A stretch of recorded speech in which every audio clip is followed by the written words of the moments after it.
Hello, lead and geometry students. In this assignment, we're going to talk about trapezoids and specifically the area of trapezoids.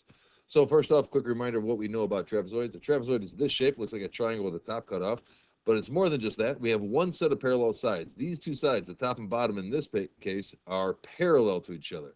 So one set of sides is parallel. The left and the right are not parallel to each other. We call the parallel sides the bases and the non-parallel sides the legs. It doesn't matter which base is base 1 and which is base 2. Now, the key thing for the trapezoid that kind of set it apart from other work that we did is finding the length of this mid-segment. The mid-segment is the segment through the middle of the shape. It joins the midpoints of the sides, and it has a length that's the average of the bases, and it's parallel to the bases. In other words, that orange segment in the middle, it's halfway between how long the top is and how long the bottom is. So if the bottom was 10 and the top was 8, then the orange segment here, the mid segment, would be 9. It's going to be halfway between them. And the mid segment is actually something very important. To find it, what we do is we simply add the two bases and divide by 2. So we have a formula where we add up our bases and divide by 2 to find the length of the mid segment. Why is the mid segment important? Well, even though we went over that stuff, we never really got to why it's important, but here's why. Like with all the other shapes, when we want to find the area of a trapezoid, the way we do it is basically turn it into a rectangle and identify our base and height. The problem with a trapezoid is we have two bases and a height. And yeah, the height's going to be exactly what we use, but which base do we use? And the answer is neither one. We end up using the length of the mid segment. See, to turn this into a rectangle, we would snip off the little triangles on the sides and flip them up to fill in on the top. This is how we end up making a rectangle out of this thing. Now, the length of the bottom here, of our base, is not the original length because we cut parts off the side. And then on the top, it's not the original length because we added stuff. But the length of the bottom of this rectangle is actually the length of the mid-segment. So the area of a trapezoid is mid-segment times height. That's our formula for area of a trapezoid. And unfortunately, the mid-segment, to find that, we have to add the bases and divide by 2. So this is essentially the mid-segment times height, but our mid-segment had its own formula. We add up the bases, divide by 2, and multiply that by the height. So here are some problems. Up here on the top of the page is the formula for finding the area of a trapezoid. And we're going to apply this to these problems. I'm going to do problem number 1 and ask you to do problems 2 and 3.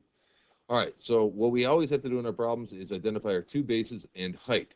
So the two bases are parallel to each other. You'll notice in problem number 1, it's the top and bottom. Problem number 2, it's the top and bottom. But in problem number 3, it's turned sideways, so it'll be the left and the right. Those are the parallel sides. So our two bases in this case are 6 and 8, and then the height is going to be 7. So all we have to do is plug those into the right formulas. B plus B is going to be 6 plus 8, and then divide by 2 and multiply by H, which is 7. So after we plug the numbers in, it's going to look like this. Now at this point, the problem is not very hard. The rest of this is just get a calculator. If you have one of those nice calculators, you can type in a fraction, or you can do it one part at a time. If you do 8 plus 6, that's always going to be the part you would do first if you're doing it one part at a time. 8 plus 6 is 14. Divide that by 2 is 7. Times 7 will give us 49. So the area of this first trapezoid is 49 square meters. Take a moment, try to do problems 2 and 3. Okay, in problem number 2, we're going to use 11 and 6 as the two bases. The height is 12. We know that because of the right angle here. So it's going to be 11 plus 6. Divide that by 2 times 12. Well, that's 17 divided by 2, which is 8.5. And when we multiply that by 12, we get 102 square miles. The last problem, again, kind of tricky. The bases are the 9 and the 15. The height is now the 8. The shape is turned sideways. If it helps to just turn your head to make it look like the other ones, by all means do it that way. But we should do 9 plus 15 divided by 2 times 8. And if we do that correctly, we get 96 square units. Trapezoids can be part of composite shapes too. Here in this case, if we were asked to find the area of this weird looking maybe house or something, we don't have a formula for this particular shape. This thing has 6 sides. It's technically a hexagon, but the easier way to do this is to draw on a line and treat this as a trapezoid on top of a rectangle. And we're going to find the areas of these two parts separately. For the rectangle on the bottom, we'll just do 11 times 22 to find this area. And the trapezoid on top, we have one base is 10. The other base is 22, same as the bottom. And then here's the tricky part. What's the height of the trapezoid? Well, this left side is 11. The two heights have to add to 20, so the missing height you should be able to figure out.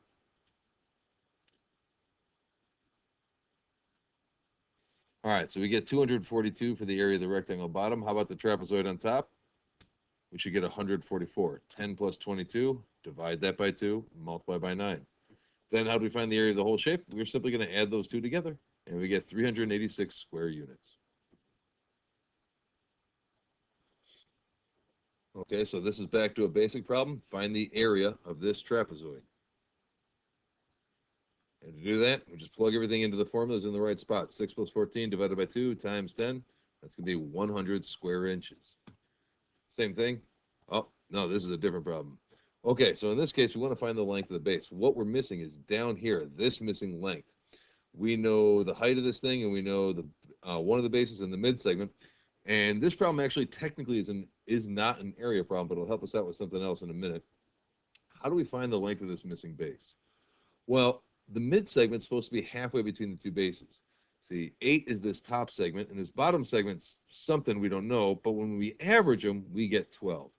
There's a couple ways you can do this, but probably the easiest way in my mind is to look at these three numbers.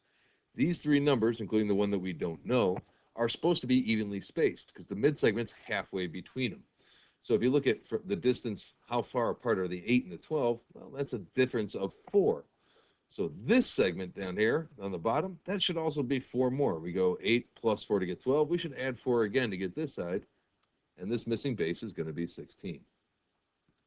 I'm going to ask you to try a problem just like that. Find the length of that missing base.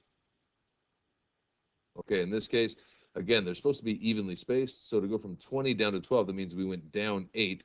So for the last part, we should go down 8 again. And 12 minus 8 is going to be 4. Okay, now for the hard problems. Okay, so this problem looks at first like it's all the other ones, except we don't know the height. We know the lengths of the two bases, and we know the area. What we don't know is the height. So we're going to have to work backwards from the area to find the height. I'm going to do this problem, and then I'm going to ask you guys to do this problem on the right. So for both problems, whatever you want to do, you want to identify what measurements you have, and then use the formula. Our formula for area, base plus base divided by 2 times height. We should have all of this information except one thing, and that's the one thing we're looking for. A, we know the area, it's 96. B and B, our two bases are 6 and 10, so they'll go in there. And the one thing we don't know is the H. So what we want to do is plug all the numbers into the correct spots. We have 96 is equal to 10 plus 6 divided by 2 times H. Once we have this, all we got to do is start simplifying this. 10 plus 6 is 16. Divided by 2 should be 8. So this whole chunk right here just turns into 8. So 96 equals 8 times H. All we have to do now is divide both sides by 8, and we'll get 12 for H. You tried the problem on the right. Okay, in this problem, again, we're going to start with our formula. We're going to plug the numbers in the right spots. Our two bases are 13 and 15. Our height we don't know, but the area will become 84. So our equation turns into this. Now we're going to do 13 plus 15, add them up and divide by 2. When we do this part, it turns out to be 14. So our entire problem is just 84 is equal to 14 times H. So we divide by 14, and we get 6. Okay, our last type of problem here is also the hardest. Now, if you look at this problem, it's different from the last two we did. In this case, what we're missing is one of the bases when we know the height and the area. There are a bunch of different ways to do this problem. You may identify some shortcuts. There's a couple of them in this. However, I'm going to stick with one really simple algebraic method to solve this. All right. Once again, I'm going to do this problem on the left, and then I'm going to ask you guys to do this problem on the right, which is done essentially the same way. So again, what we want to do is write down the formula. Area is base plus base over 2 times height. Then we're going to plug numbers in. The x is going to be one of the bases. It doesn't matter which. The 90 is going to be the area, and the height is 10.